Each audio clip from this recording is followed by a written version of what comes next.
Madame la Présidente, alors tout d'abord, mes remerciements aux représentants de TikTok qui ont finalement répondu aux injonctions du Parlement européen. Alors moi, la première interrogation, c'est que nous sommes en pleine période électorale et nous discutons finalement des élections en Roumanie. Les élections ne sont pas terminées, je me pose la question, nous faisons pas, nous aussi, indirectement, une espèce d'ingérence dans ces élections qui sont importantes pour les Roumains. La deuxième question, on l'a vu, et elle soulève la liberté d'expression, on l'a vu cette année, a été marquée par des attaques sur les réseaux sociaux.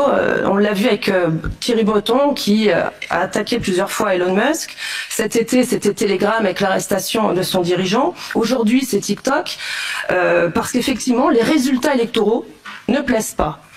Les sondeurs n'ont pas vu arriver ce candidat et donc du coup, ils ont trouvé un coupable. C'est TikTok. Au fond, la question qui se pose, c'est pas de savoir si le DSA est bien respecté par TikTok, mais quel élément pourrait être trouvé pour expliquer la percée électorale d'un candidat eurosceptique en Roumanie.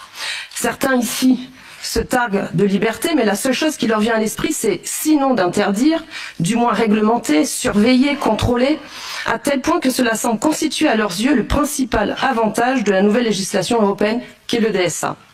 Certains d'entre vous sont tellement aveuglés par l'idéologie européiste qu'il leur est impossible de concevoir que d'autres ne pensent pas comme eux. C'est forcément la faute d'un élément extérieur. Donc je le répète, aujourd'hui c'est TikTok en Roumanie, hier c'était X aux États-Unis.